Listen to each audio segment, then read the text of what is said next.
हरे कृष्णा, राधे राधे। हमें दीपावली की चौकी कैसे उठानी है और इस सामग्री का हमें क्या करना है। तो चलिए, सबसे पहले हम जानते हैं दीपावली के पूजन के बाद हमें ये चौकी, जैसे हम भैया दूज के दिन उठाते हैं तो उस दिन हम उठा लेंगे चौकी में। तो सबसे पहले हमें, जैसे हमने इसमें सत्य धान चढ़ाए थे और कुछ हम सामग्री जो जो चढ़ाए हैं उसको हम ऐसे एक एक करके आपको सब बताएंगे। तो सबसे पहले हमने जो सत्य धान चढ़ाए हैं उनका हमें क्या करना है। तो हमने सत्य धान चढ़ाए हैं माता रानी के आशीर्वाद के रूप में कि हमारे घर में सालों साल तक अन्न की कभी कमी ना हो, हमारे घर में कोई भी आए तो भूखा ना जाए। इसके वजह से हम सत्य धान माता रानी को चढ़ाते हैं, तो ये प्रसाद के रूप में हो जाता है। तो हमने सत्य धान जो चढ़ाए हैं वो अपने अन्न धन्य के जो भंडारे हैं उन्हीं में हम डाल देंगे। इसके साथ ही में हमने कुछ जो फल चढ़ाए हैं वो हम फल अपने परिवारजनों में प्रसाद के रूप में ग्रहण कर लेंगे। इसके बाद हमने जो मिष्ठान चढ़ाया है उसको भी हम प्रसाद के रूप में ग्रहण कर देंगे।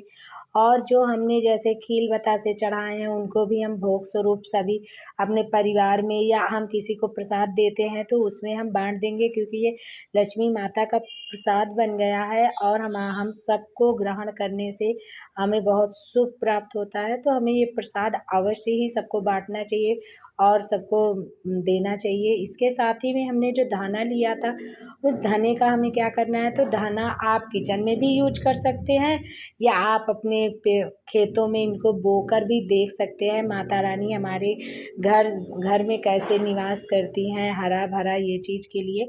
तो हम धाना बो भी सकते हैं, किचन में यूज भी कर सकते हैं।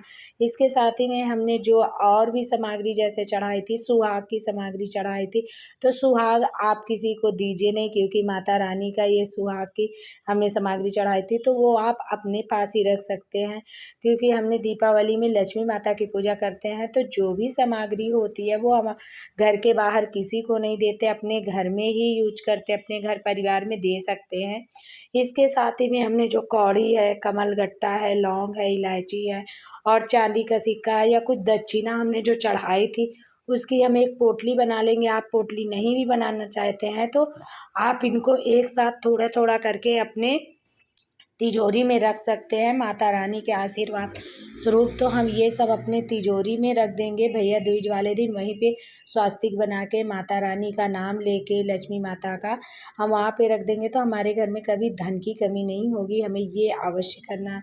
इसके साथ ही में हमने जो जैसे कलश स्थापना की थी, तो कलश स्थापना में जो हमने ऊपर नारियल रखा था, आप नारियल जैसे पानी वाला लेकर आए हैं तो आप अपने परिवारजनों में भी ये आप फल स्वरूप आप बांट सकते हैं, प्रसाद के रूप में ग्रहण कर सकते हैं।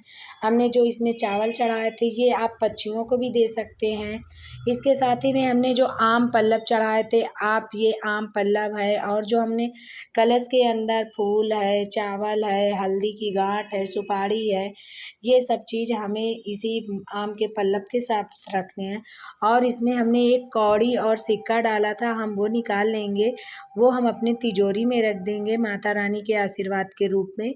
और हमने जितनी इसमें और सामग्री डाली थी उनको हम सब अपने गमले में विसर्जन कर देंगे। और इसमें हमने जो जल हमने जो रखा था, इनकी जल की छींटे हमें इस दिन पूरे अपने घर में जल की छींटे लगानी है, क्योंकि माता रानी का ये आशीर्वाद हो स्वरूप हो जाता है। तो हमें जल की जो भी कलश में जल है हम अपने पूरे घर में सबके ऊपर छिड़क सकते हैं माता रानी का आशीर्वाद स्वरूप। इसके साथ ही में हमें लक्ष्मी गणेश की जो प्रतिमा है, आपके पास तांबे पीतल की है तो आप मंदिर में रख दीजिए, आपके पास ऐसे की भी हैं तो आप रख दीजिए, मिट्टी की है तो आप फिर विसर्जन कर दीजिए। आप गमले में ही जैसे पानी डालकर आप पिघलाकर आप गमले में डाल दीजिए। इसके साथ ही में हमने जो चावल चढ़ाए थे या हमने फूल जो जो भी हमारी सामग्री है सब हम गमले में विसर्जन कर देंगे। इसके साथ ही में हमने जो लक्ष्मी माता की फोटो या प्रतिमा लगाई है उसका हमें क्या करना है, अपने घर में ही सालों साल तक आप रख लें और साल भर तक आप रखें। माता रानी का आशीर्वाद आपके घर परिवार में हमेशा बना रहेगा। इस तरह से हमारी चौकी हम दीपावली की उठाएंगे। इसके साथ ही में आप जब विसर्जन करने से पहले आप जैसे माता रानी को मिष्ठान है और